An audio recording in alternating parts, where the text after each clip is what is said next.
Today is the 16th of May. It's a Wednesday. I'm here at Tiriji in Meru, Kenya, with Dr. Karambu. So, Dr. K, thanks for being available for this conversation.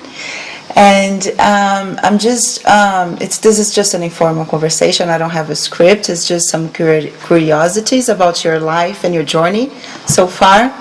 So my first question for you, it's how was for you to be born and be raised in Meru?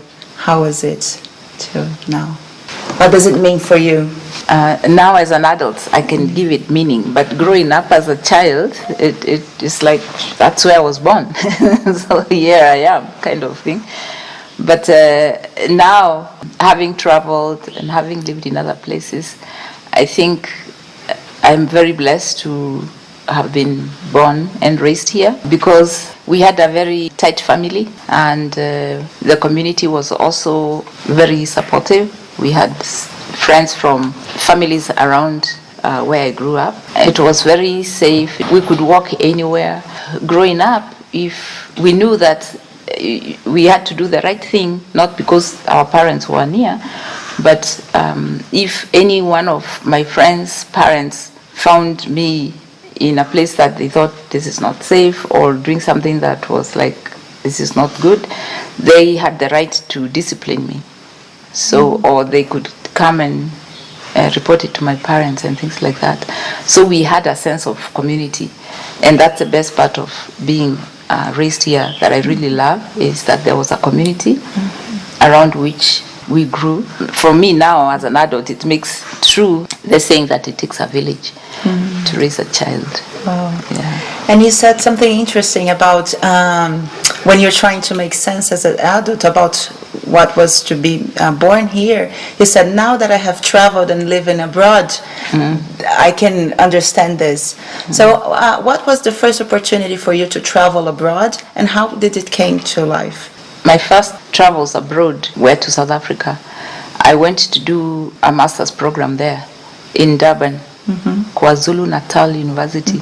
And it was interesting because I had to raise the money to go to that university. And I did what we call a harambe, which is you create an event and you invite your family and friends to come and support you, raise money to go to school. And so I did a harambe when harambes were largely not done by women. It was like a male thing. And my brothers really helped me, my sisters supported me, and a lot of family supported me and friends. And I was able to raise like $4,500 then to go to South Africa and do a master's degree, which I was able to finish. It was just after apartheid broke down, and you could still see the remnants of the same. There were a lot of racial issues in South Africa. There was a lot of suspicion by black South Africans for Africans from other African nations. They felt that other Africans were coming to take their jobs because, under apartheid, they didn't create a system that enabled black South Africans to go to school. So there were so many international organizations, non-governmental organizations, and there were no South Africans to work there. They invited people from countries that supported them during the apartheid struggle, and so there were very many Kenyans who were there. There were many Zimbabweans, Zambians, people from all over Africa. And it was not safe for us because you couldn't go to the villages, to the township, even though we really wanted to go there and see. And it was an interesting time to be there. I learned a lot, and I came back. That was it.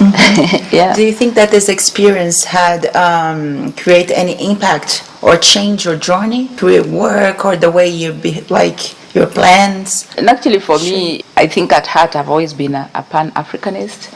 Like Africa should be one. We should have one currency. We should have our own ethnic languages, but we should have one African language, and it is not English. An African language like Swahili, for example. It just made me so sad that Africans can kill other Africans. And South Africans forgot that these other African countries really stood with them in the fight against apartheid and hosted a lot of their people who were running away from apartheid persecution. So for me, it was, first of all, a shock, and then understanding, and then it made me realize why it's really important for Africa to come together and like heal all these divisive things that came with colonialism. Yeah. And after your master's degree, what was your next step? As soon as you came back from why did you want to come back to Kenya? What brings you here again? And what was your first initiative? Before I went to South Africa, I had applied for master's studies in the US.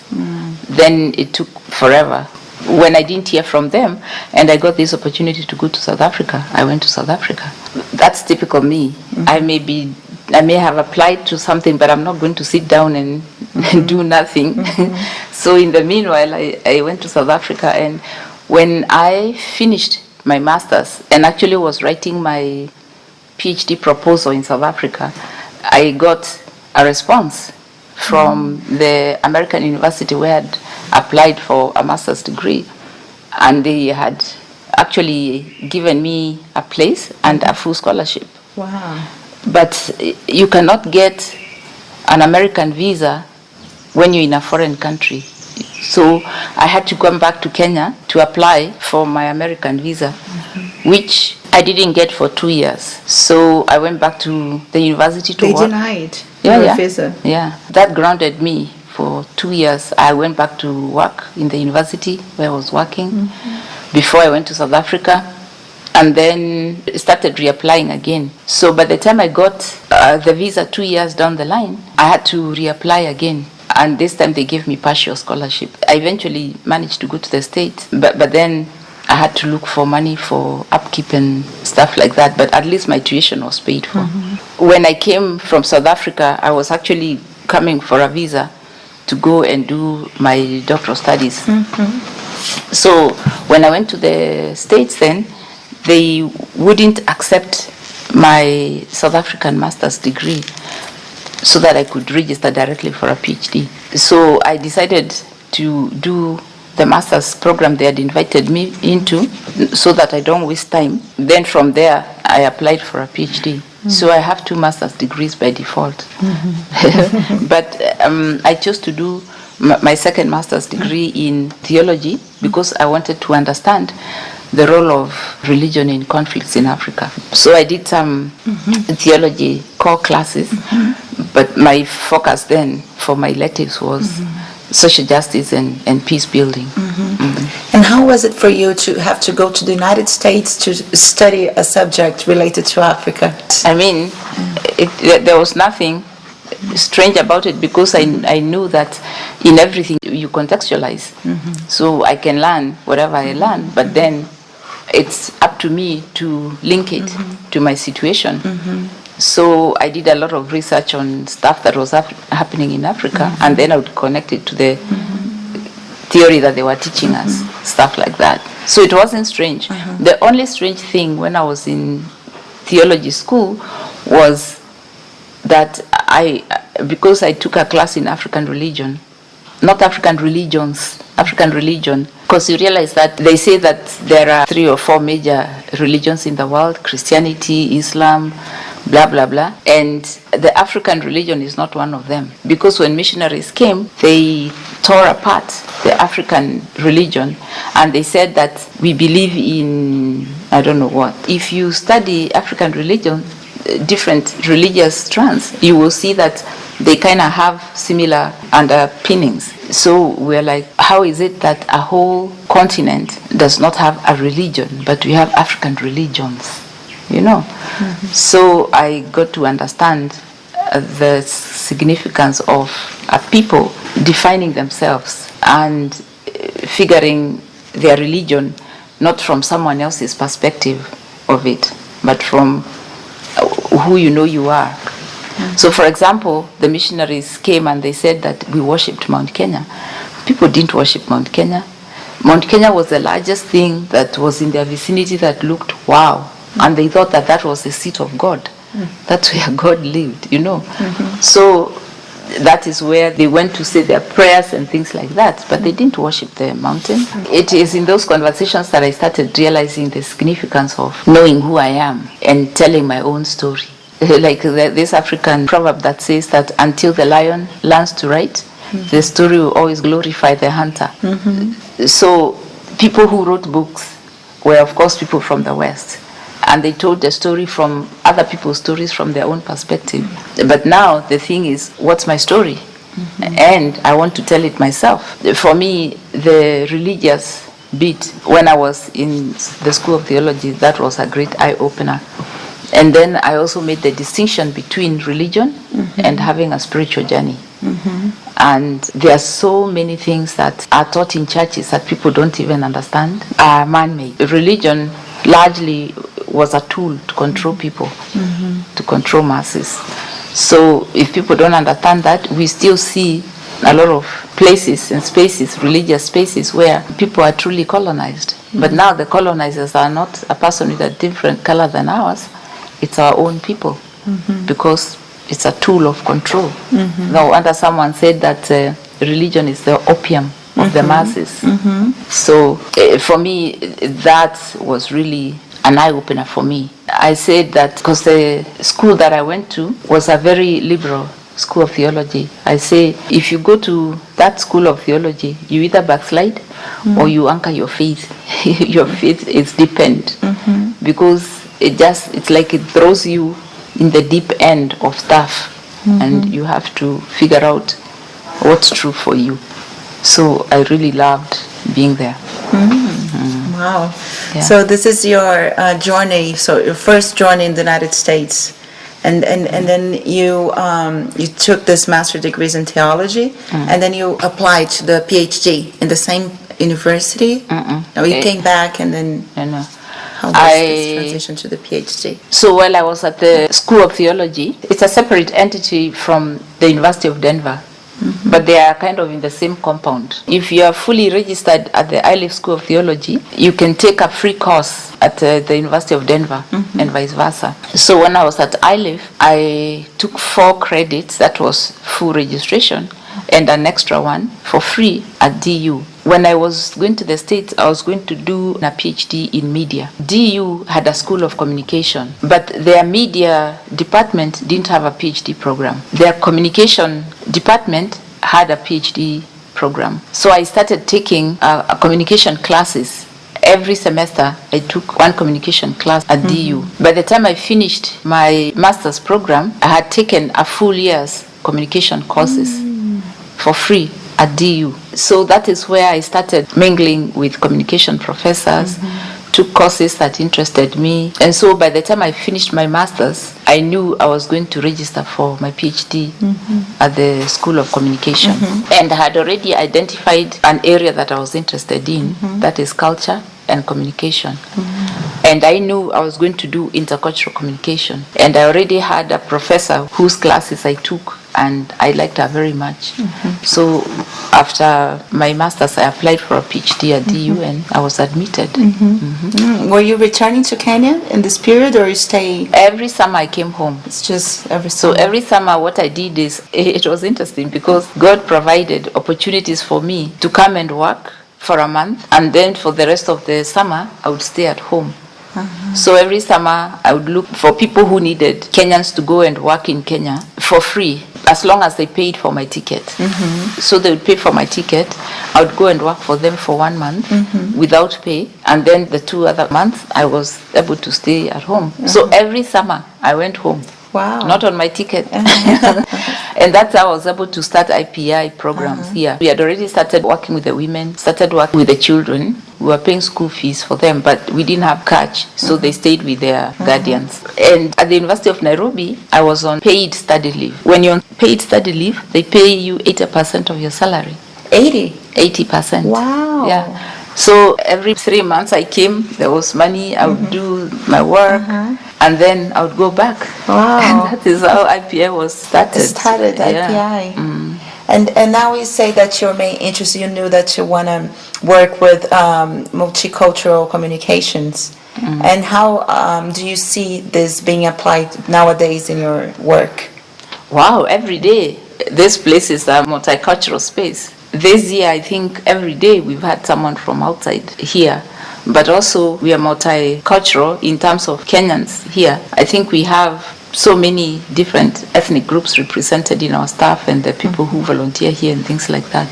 That understanding, my studies in intercultural communication enabled me to see factors that influence cross-cultural relationship building and kind of stereotypes and things that we hold that create separation and things like that. So in how we are here, it helps me bring together that consciousness of we are one, whether we are from different tribes in Kenya or whether we are from different countries. How do we enhance our humanity together? It has become like how I live my life every day. But if I hadn't done that course, there are certain things that I wouldn't understand in depth like I do right now. And we did a lot of cross-cultural kinds of workshops and things like that. Some of them were race related, some of them were tribal groupings related. All that has given me a powerful lens through which to see my world. Wow, it's beautiful. And just one last question.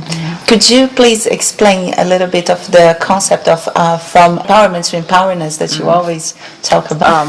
When I came back to Kenya, I taught at the University of Nairobi, and I was teaching journalist students who were doing development communication. In development communication, one of the areas of focus is creating communication campaigns for behavior change. So if you want to market a certain idea or a certain product and you want to mobilize people to change behavior and stuff like that, how do you organize that campaign? And so what I realized was that traditionally development projects were run by experts. People come from outside, they look at us and they say, oh, these are your problems. They go back to their countries, they create a solution, and then they come and say, oh, you know, I was here last year, so this is what I saw your problem is, and this is the intervention. So can you work with me to implement it? And the Kenyan will say yes. And then the researcher will go and say that that was participatory research.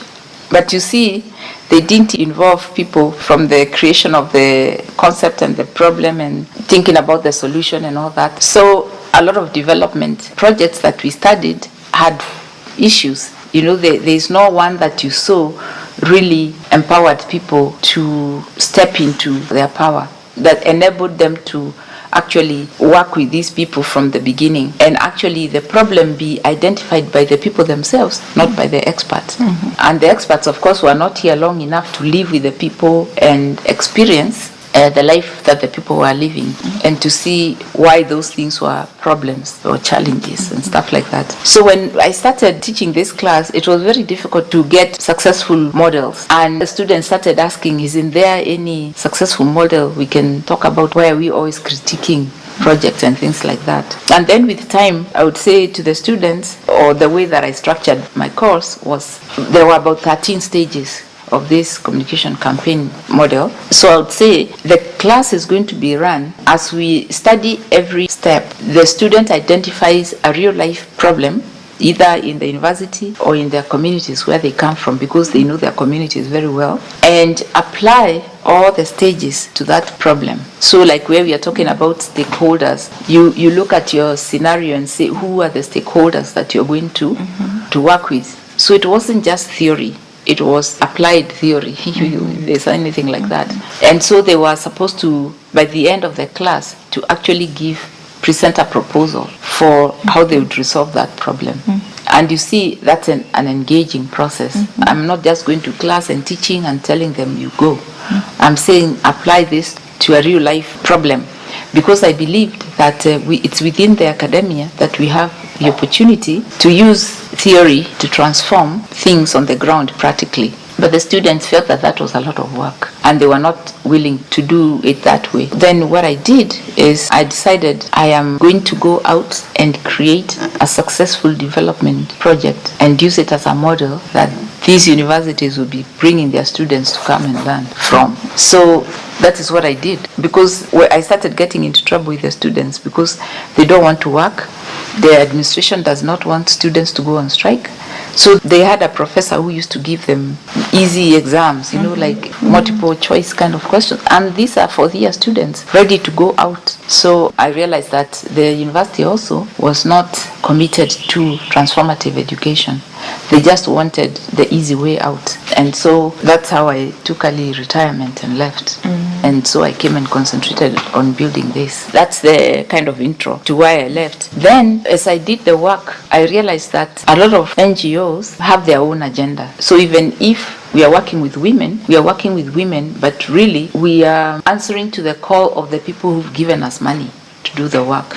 We are not really focusing on the transformation that we want to take place to empower people to take charge of their lives. So we want to support people, but we want to support them in such a way that they will always come back to us. It's like a doctor treating people, and then you don't give enough or the right kind of treatment because you want people to keep coming back to you. Or a mechanic with cars. You resolve one problem, then you mess up another one so that this person keeps bringing their car to you. I felt like that is the agenda of mainstream development. It's never really to help nations to transform so that they can take charge of their own lives. It's like half-baked kind of interventions that keep people hooked to aid. But if people don't understand that, they don't know what is the hidden agenda for global economics and global development. So we'll just be like the way we've been since independence. In 1963, we are still being said we are developing. So we are developing to look like who and what. But because we have bought into this mindset through our education, through the systems that we've set for schools, religion, administration, and all that governance, we are stuck. And if people are not critical thinkers, then we continue being like this. So for me, I started thinking about these things and why we are stuck. Then working with the women, I realized that we just didn't give them a skill, but they also learned entrepreneurship, customer care service, life skills for themselves, all these things. Then they understood who they were, they knew what they wanted to do, they knew group team building dynamics, and those really who are focused on working as a team to transform their lives, they succeeded. So I realized that our education system is also half-baked. It is very Western oriented anyway, because it is lecturer driven. So the lecturer is the one who knows, who has this knowledge. So they will come and tell you stuff, and this is stuff that is written by someone. This is someone else's story. And so I realized that, like the Paulo Freire kind of ideology, why would that book not be a required book in every class anywhere in the world? But it's not, because it teaches people how to take charge of their lives. It teaches empoweredness. But when people are living their empoweredness, we don't need someone to pretend they're thinking for us. They're helping us, they're aiding us. We take charge of our lives. So that is where the shifting came for me. Empowerment is what someone does for you. Empoweredness is what you choose to do with it. And in that choosing, there is taking responsibility, and there is being accountable, and there is ownership. So that if something goes wrong, I'm not blaming someone else. I'm asking myself, where could I have done this thing better? How can I improve this? And it's not about someone else coming. It's using what I have to resolve this thing and to live every day to choose to be responsible and to be accountable. So that is where that came from. And then in my work, I realized that when we were looking for the children's homeland, we were given a piece of wasteland, the rocks and everything. And I realized normally a normal person would have said, there's nothing one can do here. So can you give us another piece of land if you want a children's home for your children, But thank God I didn't think like that, because now in hindsight, I realized that that was a learning for me. And that's how I came up with Reclaim, and recognizing that any transformative work must enable people to think for themselves, must enable people to see the resources that they have and how they can make the best use of them, and then move forward from there. Because development can never come from outside. Even growth for an individual, it has to come from within. No matter how much I learn from outside, if the strength, the willingness, the inspiration, the empoweredness doesn't come from within me, or what I have around me is always, there's something wrong. there's something wrong. So it begins from within me. If I'm positive here, the lens that I use to see the rest of the world is positive. If I'm negative here within me, then everything outside here is negative. So then that's where empoweredness for me is not just I'm responsible and accountable, but it's also how do I choose to live my life every day? What's the lens that I'm choosing to use in my life every day? How do I see my world? But the world I see, the universe out here is the universe within here. So how I take care of the universe here within me is reflected in how I see the universe outside here. So moving from empowerment, what someone does for you, to empoweredness, what do I choose to do for myself, was a major shift for me in my mindset, in my heart set, in the way I do my work, and in the way that I look at and see myself. That was like a great shifting of mindset and heart set for me. It's beautiful. Looking in retrospect from now, this today, to everything that you accomplished, like you just mentioned that you're given a piece of land that was totally rocky, and after 10 years you've got 2 pieces of land and 2 huge projects, and this inner shift that you've done to yourself from empowerment to empowerness. What is the first thing that comes to your mind when you see your accomplishments so far? You know, for the longest time, I lived my life looking at what I need to accomplish, not what I've accomplished. So I was always working, you know, like even now I do some of it, but it's even less. Because then people started coming here and they would make comments and I would be like, what? So I started seeing my work through other people's eyes, and that is when I stopped and looked back, and then I saw what we had accomplished. So when I look at it, of course I say, wow, thank you God, it's your grace. And then I am happy because I realized that I have accomplished that which I came to do, in terms of creating a development model to share with people to see what's possible here, but also what's possible for them. So I am happy when I look at it and I see, wow, we've done something. We've done something. So the thing is, for me, it's what I've learned, what it has taught me. Like I keep saying, how I came up with reclaim, the meanings for the words was actually what I had learned from the work.